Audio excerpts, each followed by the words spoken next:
Welcome to episode 4 of Skate to the Truth. In this episode, we analyze chapters 36 to 49 of Indian Horse.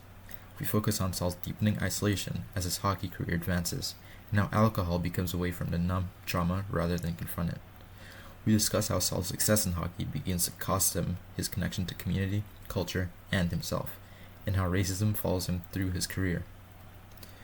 We also look at how memory, repression, and silence shape Saul's behavior, and why he struggles to process his past. We wrap up by discussing how far Saul can go while relying on hockey for healing, and where his unresolved trauma may lead. Hey guys, Let's talk about chapter 49. How do you guys feel about that? 49. I felt I kind of lost hope, in a sense. Like I always like looking for the better in people, and I kind of hoped like this time would be different, but then it just resulted back to the same standard as before in a way. Yeah, and we all talked about it in previous episodes, how reasons why he might have been written that way to him not being an abuser, and then it's kind of a blindside hit to see that. Yeah, it was we talked about how there's a duality to it. There's a good side and a bad side. We only saw Father Labutili in a good window in a way, but we always predicted there was a sense I had this thing where I was oh, there's something gonna go bad with this character. Yeah. And after oh, they were oh, we met, this is when I met him for the last time, I was oh, this is how it ends. So I was genuinely kind of happy oh, there was at least one person who actually cared about Saul and his talent and truly looked out for him. But then at the end of the day, it was still a disappointment to read what happened. Yeah, I was disappointed to read that, but it was also as you're talking about oh, that's what we were waiting for. That's what we kind of knew was going to happen. Yeah, and the author, by saying oh, this is the last time I saw him, he kind of takes it out of your mind and you feel it's safe. And then you get to chapter 49 and it's the misdirect. Yeah. It reminded me of how Saul reacted to it. Throughout the book, he never really hints towards that in a sense, and you can see that in chapter 49. He's kind of accustomed to it in a sense, where he's it reminds him of his grandmother in a sense, and it reminded me of when we were, I think it was the podcast about what was the uncle that turned into a predator. What was his name? Ivan. Uncle Ivan, yeah. Uncle Ivan.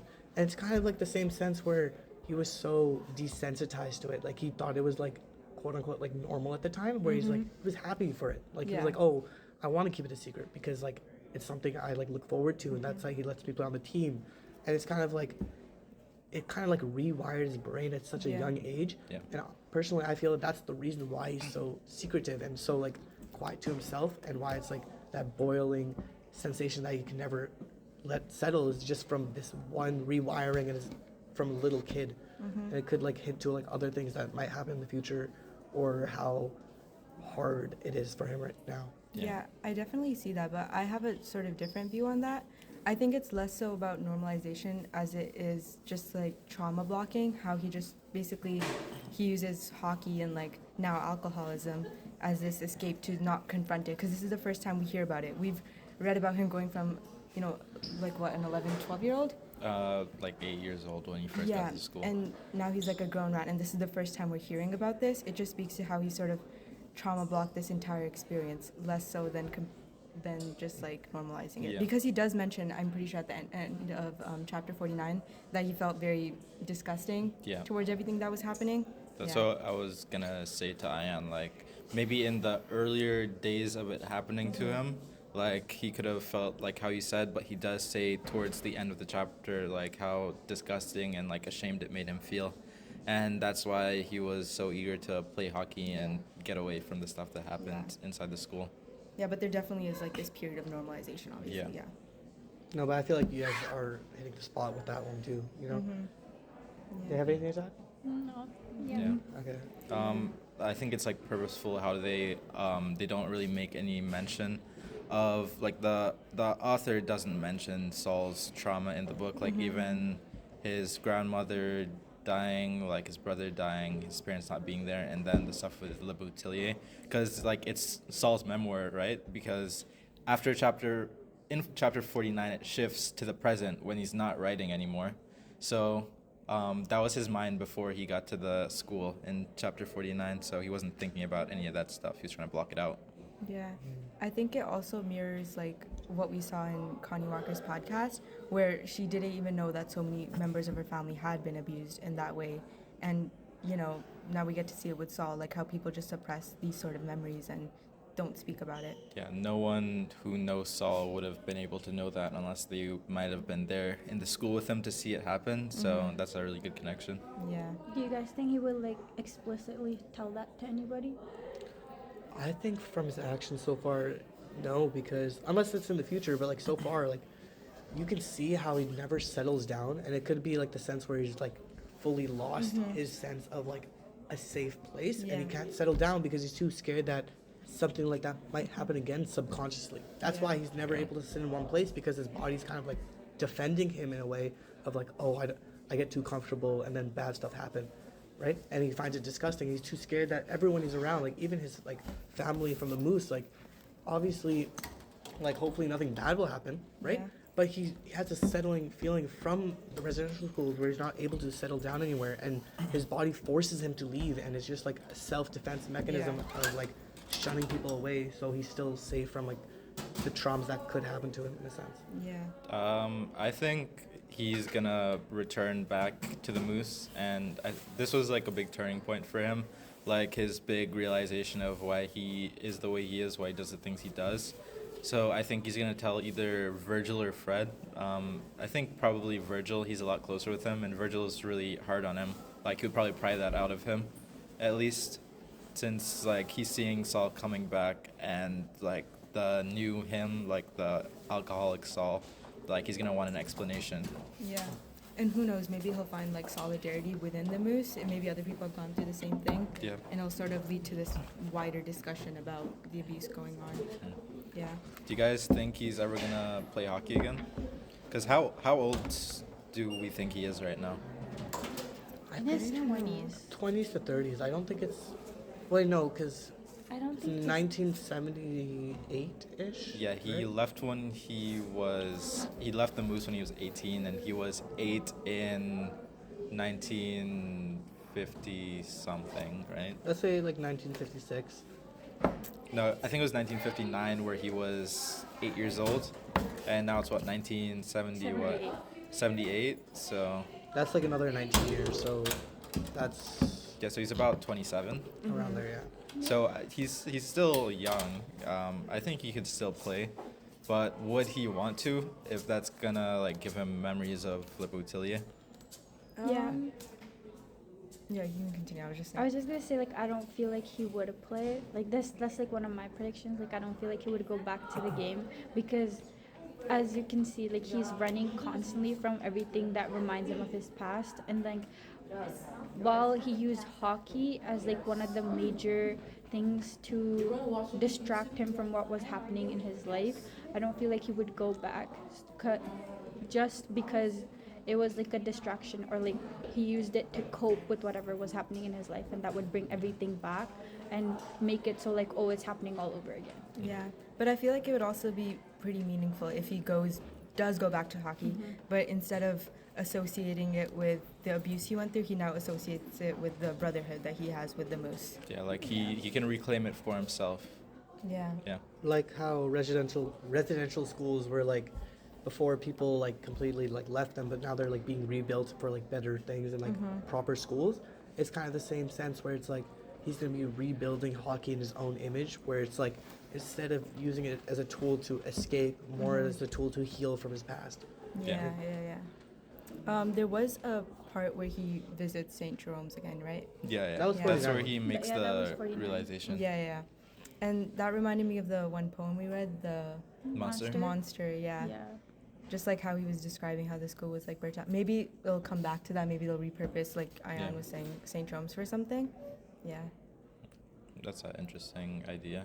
I think it could happen, yeah. You could see also how he describes things again. Like in the chapters, he was talking about how it looked like the graffiti was like bleeding, and he's like continuing to, because from what I saw, he didn't really bring back those like human characteristics for anything Yeah, I else. didn't notice Yeah. it. Then he got back to the residential school and he instantly opened up with like, oh, it's bleeding. Like he still has the same sense of it being like a living thing, like monster in a sense.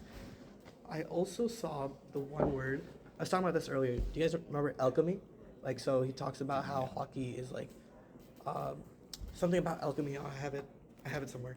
Yeah. So earlier he was talking about like hockey's like alchemy, and then he starts talking about how drinking is like alchemy. And I saw that. That's what I was talking about. The two different words in two different places. Yeah. Where the first word he was like, it felt. It wasn't even like word of like mixing. It was just more like he just said alchemy with hockey. I forgot how he. Do you guys remember that though? Like, no. I remember him using it, but I don't remember like Yeah. the Yeah, context like- around it. He was talking. He was bringing in the context of hockey, and now he's bringing in the context of like drinking in a sense. And you can see how, like, drunkenness and like drinking can kind of merge your worlds together, where his vocab starts shifting a bit more. Yeah. In that sense. Like they're both ways for him to escape, right? So it's just maybe the author trying to relate the two Yeah. for the reader. It's just like he's connecting it to like the major things going on in his life at that point. Yeah. Yeah. Speaking of, what did you guys think of him leaving Irv? What did you guys think of him leaving Irv? I had something to say. I on was that. honestly low-key sad Me too. Yeah. that he left because he was finally getting like he was getting the he was getting to be by himself, Yeah. and he didn't push Saul to like tell him what happened in his Yeah. life, and he was just letting him be while also like providing him with everything that was necessary, like just money, food, and like a place to live. Yeah. And it was like finally getting his life to become like more stable, but then he was like scared of that stability that he was getting from Irv, and like in the future he probably thought like, oh, something bad's gonna happen, so he left. I feel like he just didn't want that repetition of getting too comfortable with someone and then having that trust betrayed. Yeah. And like the thing about it too is he would have been a really good person to tell, right? Because he didn't Yeah. know Saul before. He probably wouldn't ever see Saul again after he leaves. So that's like something Saul could get off his chest to him, and people wouldn't see him in a different light. But I guess feel- it. Sorry. Oh, yeah, no, you can go. But I guess it is. I understand that point. But I guess it is harder to reveal such an intimate thing about Yeah, to yourself someone to who- someone that you yeah. recently met. You know. I felt as if he thought his Irv is like a father figure, and as you can see, like a lot of the people in his life were that. Like it started with Laboutier, then it was like Virgil. But he was more like a Virgil brother. was more like a brother. Like Fred is it was more a as in like father just figure. male figures in his life? Like not father Yeah. figure. I just That's said just that. like male companionship. Yeah. companionship where like they're kind of like leading him, and I feel like Irv was one of those people where he could have told him, but it's the same idea where it's like that's why he didn't tell like Virgil in a sense where he had that companionship, he had someone to look up to, but he couldn't do anything just because of like Laboutier at the start. Yeah, and maybe he's scared of like being judged and being like seen as less of a man for what happened to him. Because nomads, he describes himself as like a nomad, and nomads are people normally without like homes and Yeah. without any family, and he finds himself as like on his own all the time, which is kind of in his head in the sense where he's like he has a family, he has people that care about him, but he's been so distant from them that he sees himself as someone without a home, without a true place to belong, where I feel like he might go back to God's Lake because of that. Yeah. Yeah. He also directly sees them. If you Yeah. know the part where he hallucinates Yeah, yeah. about Stravigisik and the rest of his family, I thought that was pretty powerful. Yeah, and in chapter 49, he does say like, "Oh, I know exactly where I need to go next after this," right? So No, that was chapter 8, and No, that's what that's what he 48. That was chapter Oh, 48. 48. No, Oh. only this time I knew exactly where I was That's going. chapter 48. Oh shoot! Wait, no, it said in 49 too. It said in 49 too. Wait. And I knew where I had to go from here. yeah. So do you guys think he's going back to God's Lake, or is he going to I the think Kellys? so. That's See, like the. When I read that in chapter 48, I thought he was gonna go to God's Lake, like directly Yeah. from there. Mhm, Like I yeah. never thought he would go back to the school. Mhm. So I was kind of surprised when he went back to the school, like in a way like to get the closure. Yeah. Because I don't know if you guys remember, but we were talking, I think like episode 2, we were talking about how Saul's gonna have this like major journey back home. So I thought that's what that was hinting to. Like he was gonna Yeah. travel to God's Yeah. Lake. I think just based off book thickness alone, like I feel like it's gonna be. I don't know. It's just like It's a really good metric. I don't know, but I feel as if like Omarian's right on the sense where he's gonna go back to like the Moose or the Kelly's, and then he'll go to God's Lake as his final like chapter in a sense, because he has to like it's like closing off like loose ends in a Yeah. sense. I think he's gonna go to God's Lake first, and he's gonna have another vision, like voices might call to him, like Saul, Saul, and he'll realize that what he really needs is a family and a community, and that's gonna prompt him to go back to the Kellys. Yeah, maybe. Maybe he'll go to God's Lake, but then realize like, you know, he's not looking after his like blood family, like he needs his like chosen family. You know? Yeah, yeah.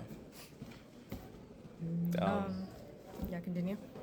Since like everything that he said in the memoir, like that's in the past now, right? Do you think Le Boudier, his sister, or his parents are ever gonna make an appearance in the book again? I feel like if he goes to God's Lake, they would. Like- not in like a vision kind of way, but like in a memory kind of way. I think that putting them as a vision all together of like when he saw like his grandpa and then like his grandma and all that stuff, I feel like that just showed like a tie of like that they're gone in a sense. They might be mentioned, but I don't think they're physically gonna be like there or like you won't meet them in that sense. Yeah, I But- feel like there won't be like a vision again, because that was like, oh, like that's it. That's the last time I ever saw them in my vision. But I feel like he would like remember them if he goes to God's Lake, like, oh, Yeah. this is how life once was. Also, I feel like if the visions were gonna be this like continuous thing, it would have happened earlier on in the book, and then it would Yeah, be true. more meaningful. It'd be like, okay, Yeah. first act, third act, and, you know. Yeah. What do you call this again? Like this part of the front of the book? The synopsis. Yeah, the synopsis is actually like exactly where we are. In a sense. It's talking about like how he's hit like rock bottom. He almost killed himself from like drinking, and now he's in like the residency. Yeah. It's kind of we're like in the. I don't know how to say it. I don't know. I just thought it was The an interesting treatment fact. facility rehab. Yeah. Yeah. I think maybe. I feel like no, you can get closure without physically meeting your parents again. You know what I mean? Like I don't think he needs that. I think what he really needs is just like his companions that he's you Yeah. know, gotten. Like he's probably gonna let it go that he's never gonna see them again, and he's gonna be able to turn a new leaf and start his new life. Because someone does ask him, I forget who it was, but they do ask him like, "Oh Saul, do you ever wanna settle down and have a family of your own?" It was Fred. Fred was talking about that, and he's like, "Oh, I don't want to settle down." And then he said like, "Oh, I've already tried, and it's like didn't go well." And then Fred Yeah. got hurt from that. Yeah. Interesting. You were saying? So I think maybe it might end like that, where either like, yeah, he goes and it's his chosen family with the Kellys, or a combination of the two, where he has his chosen family and then he also starts a family of his own.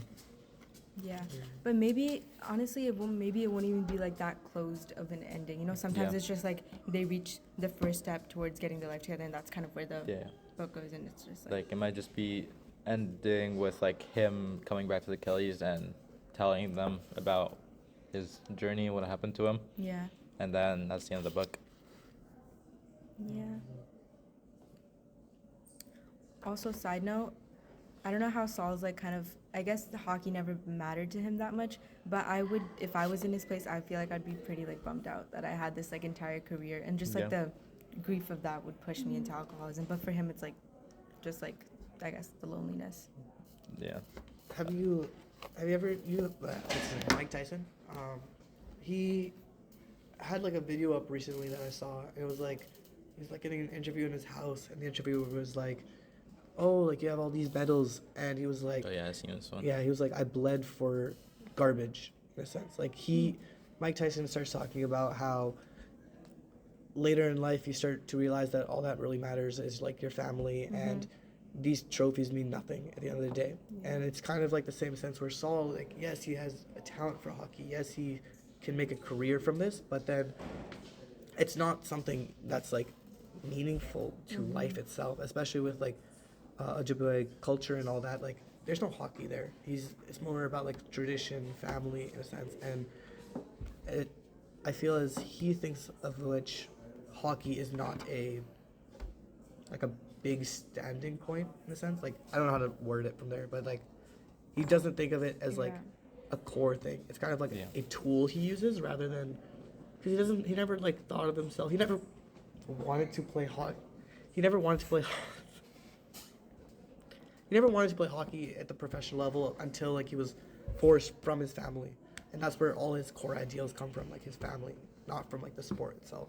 Yeah, I guess it's because also his initial motivation for even doing like the steps leading up to him playing hockey was just Le Botelier's abuse. Because he talks about how, you know, he felt good about working and that because he had Le Botelier's support.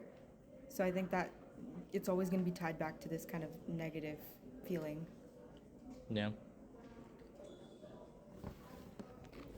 Also, side note, hockey was influenced, heavily influenced actually from Indigenous Canadian games, specifically the Mi'kmaq people of Nova Scotia, who played an early form of ice hockey with wooden sticks.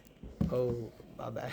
I'm not too educated on that. Yeah. Wait, yeah, I didn't know that either. But like, why do you think like the Xenagosh in this book, like they're like, oh, this is our game, and we don't want like Indigenous people playing it? Like Saul literally got kicked out of the team. You know, like why would they say that? Yeah, I guess just like white supremacy. If you can come to another people's land and claim it as your own and want them to be away, you can. What's a game to that, you know? Yeah. Yeah, it's like just the continuous theme of conquest and colonialism. But that is crazy how something so like quintessentially Canadian isn't, you know, that sort of modern Canadian thing. Yeah. And that puts it in a new perspective too, because you know before we might have been thinking, oh, they're saying it's their game because it's always been like them, and now Indigenous people are breaking into the scene and they don't want these outsiders coming in. But like realistically, it's always been a game for Indigenous Yeah. people, and it was like stolen from them, and now they're being excluded from it. So it makes it all the worse. I think it's also the same for lacrosse. I think lacrosse was also Yeah. originally an Indigenous people's game. There's I have another connection back to like our present day. Yeah. Like you know Richmond, about how like they're giving back land to like indigenous peoples, Yeah. and the government are saying like, oh, everything is gonna like collapse in fire. Yeah. It's kind of like the same idea where it's like instead of having land, it's just a sport. It's just the two different like ideologies, two different like spaces in the world where even in our present day, this is in like 1978, even in like 2025, people are still acting the same way that we did back then, but now we just have to like people hide it. People act educated, but at the end of the day, they still have their own motives. Yeah. They still have their own like selfish desires in a sense. And yes, people can be selfish, but then this selfishness doesn't work in a sense. This selfishness is more racist rather than like selfishness, if that makes sense. Like I don't know how to say this. Like you can be selfish, like people can be selfish because that's like a human nature like Yeah. characteristic. But the selfishness of like the people of like Richmond of like not wanting to give like their land back, quote unquote, is just more heavily racist and like what do you call it? Semitic, like when do you call something integrated into society? Semitic. Integral? No, what do you call it? Oh my god, guys. Um, Anywho, something where it's like integrated, where it's like normalized to people. Okay, so what I'm saying is just like I think what you're trying to say is what they are trying to present as self-preservation is actually racism. Yes, thank you. Yeah, thank you. I think we did talk about this in one of our previous episodes where it's like, oh, it's just like excuses for the racism. Yeah. yeah. I think also, I'm pretty sure it was just like yesterday or the day before, the Vatican just returned a bunch of, I guess like stolen originally items of Indigenous people. They just returned them back right now in the year 2025. Yeah, and it's like, and like back to like the Richmond thing. There's people online being like, oh, like when are these items gonna end up in a pawn shop? Like, oh, they can't take care of these things, and it's like that similar thing you see when you look at what people are saying about Richmond and how it's gonna turn out. I think also, I think people from this like colonial perspective we have is that if something's not in a museum, people don't value it. When really, I guess also things like hockey and stuff, like hockey wasn't made commercial by Indigenous people, nor was like lacrosse, right? Yeah. Like that was things within the community, and what commercialized it, the colonial settlers. And then same with like you look at these artifacts, but for them it's just like their history. They're not gonna put it in display for like other people to see for no reason. Yeah, it's And like that contributes to the whole idea that, oh, people can't take care of it, blah blah blah. yeah, it's like how colonialism is like ingrained with capitalism, where everything is just motivated by money, right? And it like destroys that community sense. Like money is overall, and there's that difference Yeah. between how indigenous people think and how Western You're not society gonna thinks. pass down this artifact to your children and then their children and their children. You're gonna stick it in a museum for people Yeah, to see. and you're gonna get a bunch of money for it. Pay and you're money gonna to go see pass it, down yeah. that money to your children and children and Yeah. children. On the topic of money, you noticed how Saul, when he picks up work for Eve, Irv. Yeah. when he picks up like work for Irv, he doesn't actually work for the money. Like he gets money, he gets paid from Irv, but he doesn't necessarily care about it. Like he opens a bank account just because Irv like helps him to it. Like he doesn't really need the money, especially with like how Irv like is providing for him, and he's just doing it in the same sense Yeah. of like how Saul doesn't see money like how like colonials see money in a Yeah. sense. Like he's still with his culture of like just doing stuff and like kind of giving back in a way. Yeah. I guess it just goes to show how in Saul's current mindset, you know, getting these material things is never gonna really help him if he doesn't heal himself first. Yeah. And like also his tendency to go out in nature, like in the recovery center and with Irv, like he has a tendency to just go outside sometimes and be with nature. I It's- feel like it just regulates his like nervous system, you know? It's kind of like his grandma. Like I just remember this. His grandma used to do this at the start of the book. Yeah. She would like walk around at the start, and he's slowly mimicking her behaviors in a sense of like starting to realize like why she might have done that at the time, where she was in a lot of stress of like, oh, there's no one here. It's just me and like my grandson.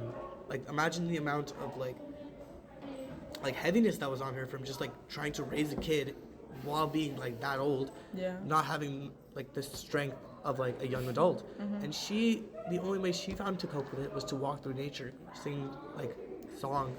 And then now we can see Saul like replicating that, and he never explicitly states like, "Oh, I'm doing this like my grandma." He never like mentions her. He just does it, and Yeah. like subconsciously, he's like going back to his roots. Yeah, because his grandma Naomi, she was going out there to seek guidance, right? Like that one time she comes back and she's like, oh, when she's talking about his parents, she's like, oh, they're beyond the old ones now. Like they can't see them, because Naomi was going out in nature and seeking guidance and seeking visions, and Saul does that subconsciously. And he goes out, maybe like something inside him is seeking that out. He wants something to be revealed to him, and he finally gets that at the treatment center when Shabu Gizik and the rest of his family like pay him a visit, right? Yeah. I guess his grandma is also kind of the last sort of interaction or tie he had with his family, you know? And even though he's replicating these, like, I guess you're saying, like, these practices, I don't know what I'm going In a with this. sense, yeah. Yeah. Also, something that's interesting to me, like what it made me think about, because I said his grandma that one time in the very start of the book when she went out and she's like, oh, your parents are beyond the old ones right now. We can't see them. But then in the end, when they get the vision, his parents are there, right? His parents are in the vision. So I think, I don't know, maybe this is a long shot, but maybe they might still be alive and they're kind of reconnected with like their indigenous roots, and that's the reason he's able to see them. Like maybe that trauma of losing both their sons and their daughter kind of pushes them to reconnect. Wait, so are you trying to say that everyone in the vision is the one that's, like, connected spiritually? Yeah. Yeah, I see that. So basically, like, oh, they reconnected, like, spiritually. Yeah. Yeah.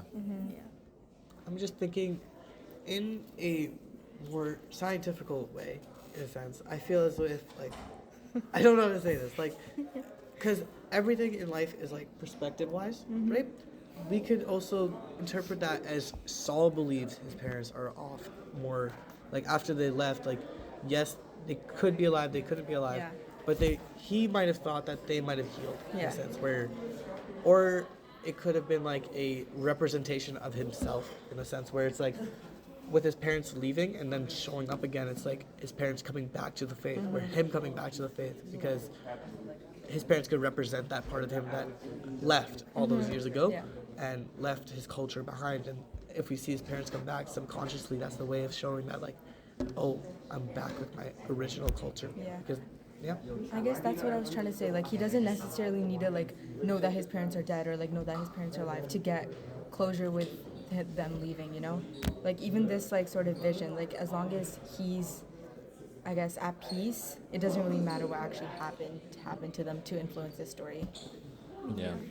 It would be nice to see them return though, maybe. Yeah. Like if they came back and maybe they're just a family visiting the Kellys and so it's like, oh, those are my parents, and maybe they've turned a new leaf as well. Like they've reconnected and like maybe his dad put down the alcohol. It would be a nice way to end the book, but from how many pages are left, I that'd be a don't lot think to it's gonna cover. happen. Yeah.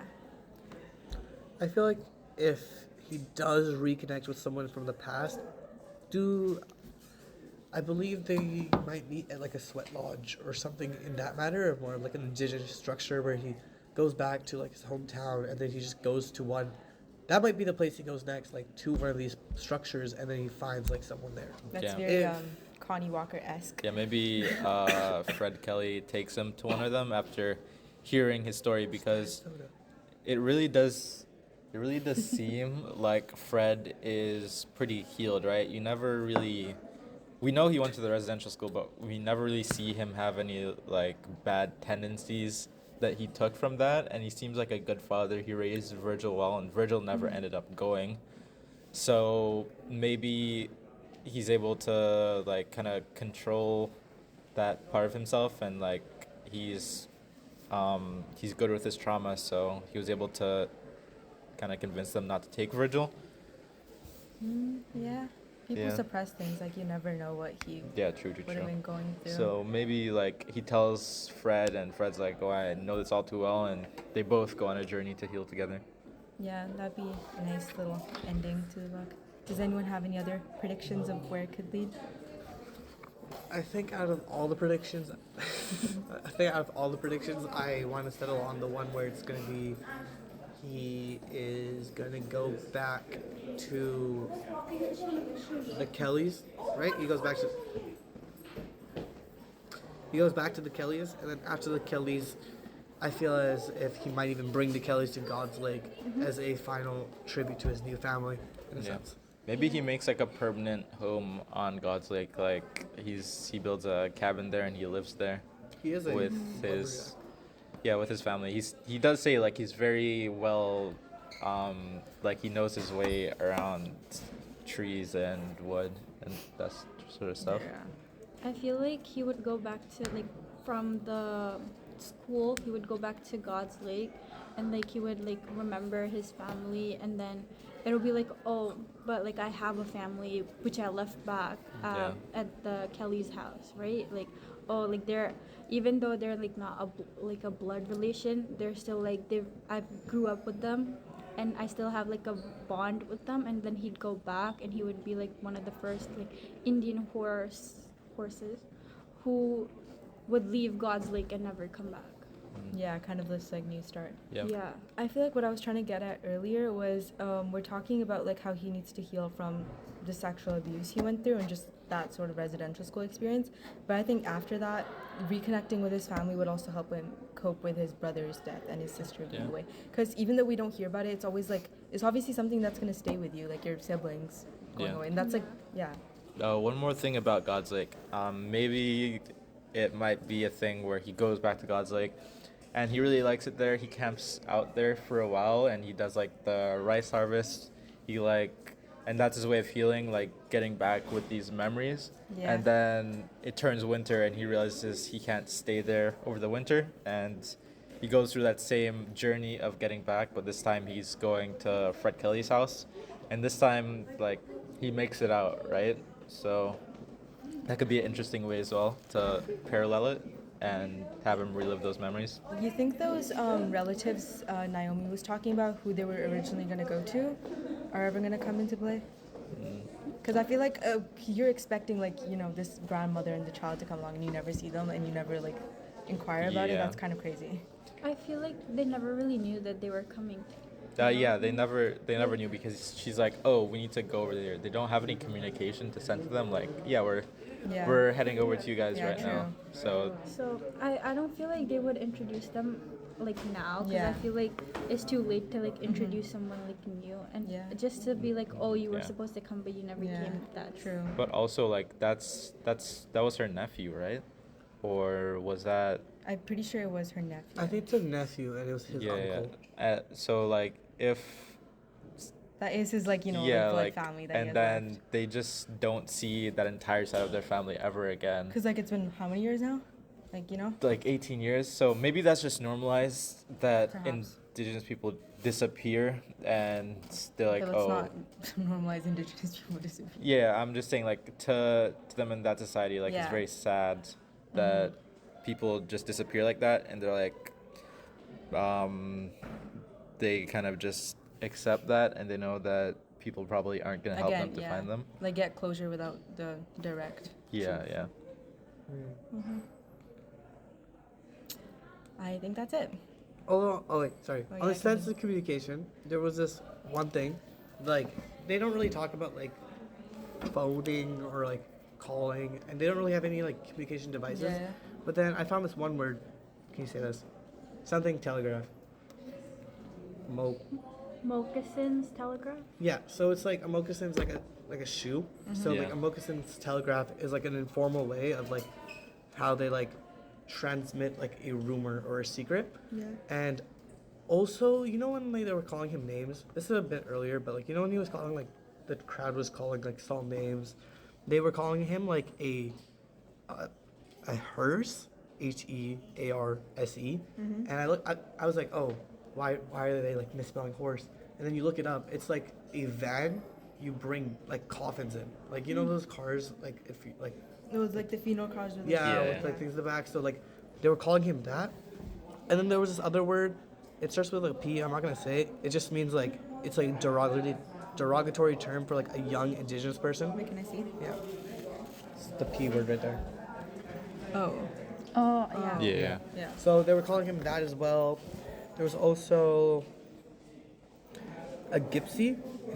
They were calling him like it's a good thing. It's a good thing. It's a good thing. It's like it's a free spirited person. So someone that's like free spirited.